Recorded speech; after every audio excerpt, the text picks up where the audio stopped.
Welcome to RPG Community College. Today I have a build guide for Harrim, the nihilistic, pessimist, Grotus worshipping dwarf. I actually think Harrim is a little underrated and is judged more for his personality more than his combat prowess. He's definitely a bit of a downer, but if you want to partake in some moral ambiguity, you can count on Harrim not to care. He's also going to be a very effective addition to your party if he's used properly.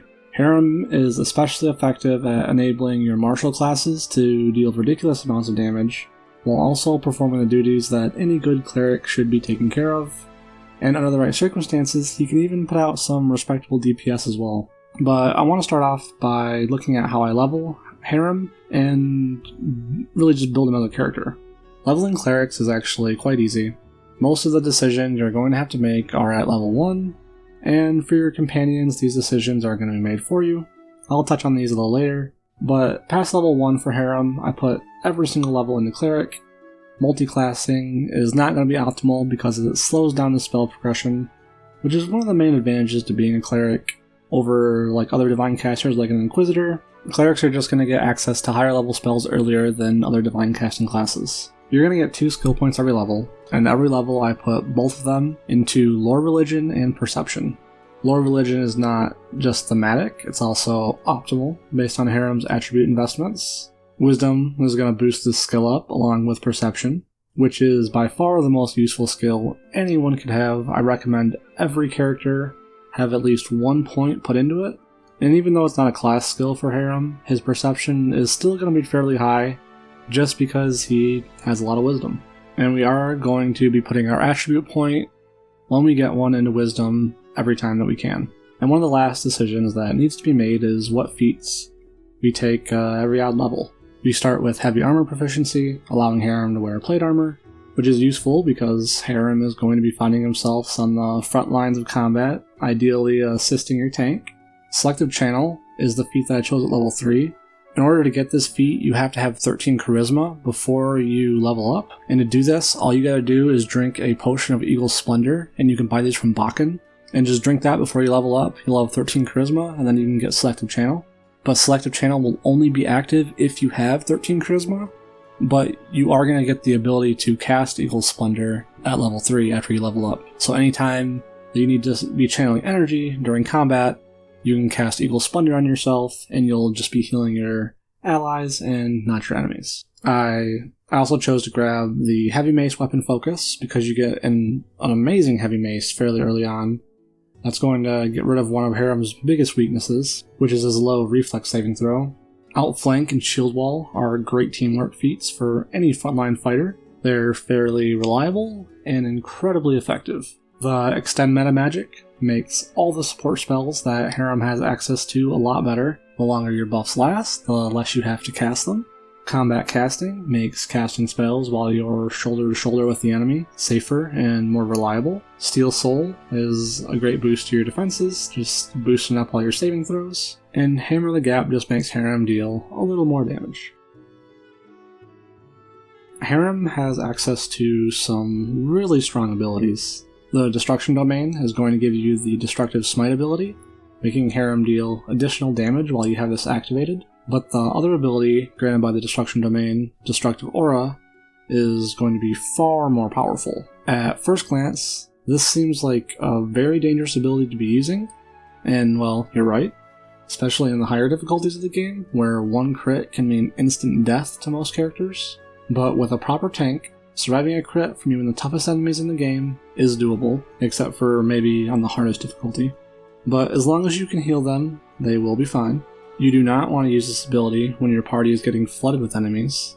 It is much more useful when you're fighting single targets, like boss encounters, where the only character that is going to be taking damage is going to be your tankiest character.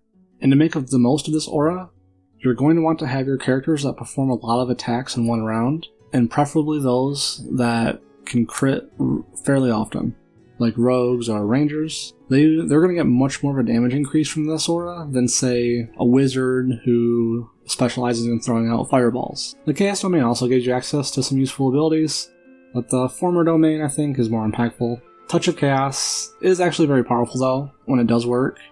You basically force your opponent to roll twice and take the worst result, and Chaos Blade will imbue a weapon with the power of chaos, making it extra effective against anyone of a lawful alignment. Harrim channels positive energy, believe it or not, healing the living or hurting the undead if you choose to. I think this ability is more useful in the early parts of the game, and later I usually just use it to heal after encounters and not during them. The actual spell called Heal is what I mainly use during combat if I do heal anyone. Getting the most out of Harrim in combat is pretty easy. I use him kinda as a off-tank, picking up enemies that Valerie can't, and working with Knock Knock to take them down as quickly as possible, then going to clean up whatever is left on Valerie. And that's pretty much how most encounters go for Harrim, with some healing here and there when needed. He works really well with Knock Knock. They go together like peanut butter and jelly. Harrim can help proc outflank for Knock Knock and can make his already massive single target damage even better, providing automatically confirmed criticals and flat damage added to every successful attack is perfect for a kukri wielding rogue. Let's take a look at Harrim's spellbook. When clerics unlock a new level of spells, they can choose between every spell available, making them incredibly versatile. If you have ever had a problem with any enemy in the game, more likely than not, the answer to that problem is in this book. If you don't know what every spell does, that's okay. Neither do I. You're going to be able to get through the game just fine. But I will go over the spells that I do use most often, and I'm going to try and make it quick because there are a lot of them. For my level 1 spells here, for the domain slot, I just threw in True Strike. It's not that useful, but I mean, it's something. It can help you against enemies that have like Mirror Image or Concealment. And then I have Bane and Divine Favor. Bane just puts a -1 penalty on enemies' attack rolls and saving throws. Early on you'll probably want to use Bless, but eventually bards will get access to a better morale bonus than what Bless can provide, so I just switch over to Bane. And Divine Favor is great for any cleric that actually wants to deal some melee damage. Over here for the second level spells, in the domain slot, I threw in Bone Shaker, just a nice damage dealing spell. We got Shield of Fate, which is a first level spell, but it's got the extension metamagic on it, making it a second level spell. These are actually great buffs to substitute Rings of Protection, freeing up ring slots for like your tank or Harrim. I actually do use Rings of Protection on Harrim, but I'll talk more about the gear later. I use these Shield of Fates on Valerie, my tank. I also have an Eagle's Splendor so that I can up my charisma to use Selective Channeling for channel energy if I need it, and then Lesser Restorations. They're not only good for healing attribute damage, you can also use these to get rid of fatigue when you're traveling. So if you have someone in your party like Octavia who only has 8 Constitution, she's going to get worn out all the time. And in order to save time, you can continue traveling even though she's worn out, and then just cast Lesser Restoration on her, curing her of her fatigue. Which is great for kind of the overall meta game time management thing that you're going to have to be dealing with. For our third level spells, I like to grab Rage. Dispel Magic is also really good, but I like buffing up the front line with Rage. I also grab Archon's Aura. This is a great debuffing ability. You just throw this on, it lasts for a pretty long time, and the debuff it puts on enemies is pretty impactful. -2 to attack rolls and saving throws, and armor class is a amazing thing to be throwing on your enemies. Delay Poison Communal. This is pretty much a bread and butter cleric ability. This is going to make every single member of your party immune to poison. Resist Energy Communal. You can choose like electricity resistance, ice resistance, fire resistance, acid resistance, things like that, and you'll become resistant to it. Very useful for fighting enemies that deal elemental damage, like Will-O-Wisps. You can throw this on, and then another spell from level 4, Protection from Energy, and it makes fighting anything that deals elemental damage pretty trivial. And then the last one we have here is Magical Vestment. You just throw this onto a piece of equipment, and you increase its enhancement bonus. I use this on Harrim's Shield to make it a +4 instead of a +2. In the 4th level, we get Freedom of Movement. This is great for counteracting paralysis, like say if you're fighting a Wild Hunt enemy. Protection from Energy Communal. It does the same thing as Resist Energy, but it just kind of gives you a shield that absorbs the damage instead of reducing it.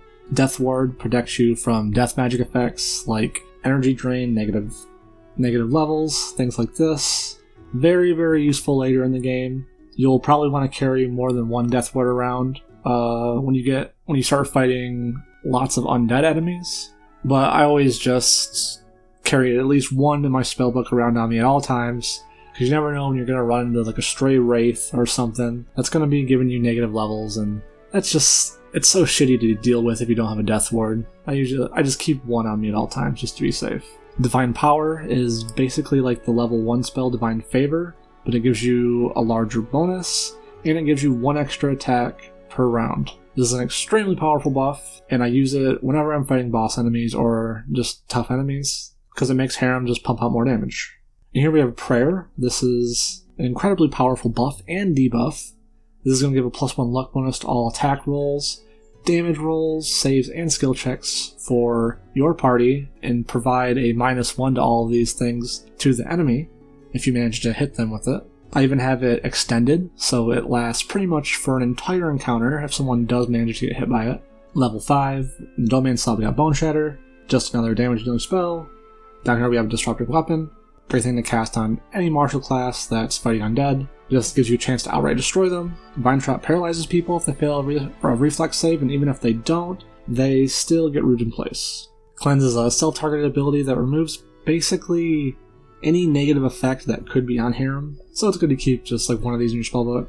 Breath of Life is used to resurrect people if they've recently been killed, and recently means within 2 turns. I always keep a couple of these on me, and it is of the highest priority that you use these as soon as somebody dies. This is going to save you, because Breath of Life does not cost any diamonds or anything like super expensive. It is by far the least expensive way to resurrect somebody. On here at level 6, we got Harm in the domain slot, just another damage dealing spell. It heals undead though, that's something to keep in mind. And down here in the normal slots, I got 3 heals. Heal is by far the best healing ability in the game, hence its name. It heals a shit ton of damage, and that's pretty much it. Chains of Light paralyzes creatures. I think it's actually guaranteed 1 round of paralysis, and then on the next round, they can attempt a saving throw. And if you're paralyzed, anybody attacking you is guaranteed to crit. And you know, Harrim also has this ability that makes it so that all critical strikes are automatically confirmed. So using that with Chains of Light is going to be very, very effective. For 7th level spells in the domain slot, I got Word of Chaos. This is basically just going to CC creatures that aren't of the chaotic alignment. Greater Restoration can fix pretty much anything. Resurrection. Hopefully you never have to use this, but you know, better to have it and not need it than need it and not have it. And then Destruction is just a damage dealing spell. In the domain slot we have Horrid Wilting, just another pretty effective damage dealing spell. Then down here I have Summon Elder Elemental, which when you get into the later game, like having some summons just to soak up the damage of some of these monsters is going to help you out a lot, which in my domain slot for my 9th level spells is pretty much the same reasoning behind Summon Monster 9. Just summon some monsters to absorb some damage and deal some damage. And of course, Heal Mass. It's a heal spell that affects your entire team. What's not to love? That's pretty much it for the spells. I'm going to talk about the equipment that you're going to want to get on Harrim now, and I'm going to try to speed this up because this video's gone on long enough. I don't want to keep you here forever. Here in his equipment, you'll notice some pretty common items: Amulet of Natural Armor, Ring of Protection, Cloak of Resistance. These are just items that are going to make Harrim, more tankier. He's going to be in the front lines. He's going to be getting damaged. He's going to be getting hit by things. You're going to want to make sure his AC is up as high as you can. So even wearing like plate armor is going to help him out a lot. Here I have a Crusader's Mithril Plate. This gives him a Wisdom bonus. It's Mithril, which doesn't really matter for Harrim. He's got terrible dex, and he's unaffected, because he's a dwarf, he's unaffected by the movement speed penalty that you get from wearing plate armor. So it doesn't really matter if he wears Mithril Plate or not. But this does +3 Wisdom, lets him cast Angelic Aspect once a day, it's nice. And hey, it's thematic. Why the hell not? Put it on him. There are some cleric-specific items that I do have on him, like the Energy Source. This is a ring that's going to allow you to channel energy 2 additional times per day, And the head here, I have a phylactery of positive channeling. It's going to add 2d6 to your channel energy, making it heal just a little bit more. And in between the boots and the gloves, it's just getting, bonuses to stats. You're going to want to focus on getting bonuses to Constitution and bonuses to Strength. Dexterity doesn't really matter. Harrim doesn't use it. But I mean, if you can get it up, I mean, it's nice, but it's not something to focus on. You definitely want to get Strength and Constitution.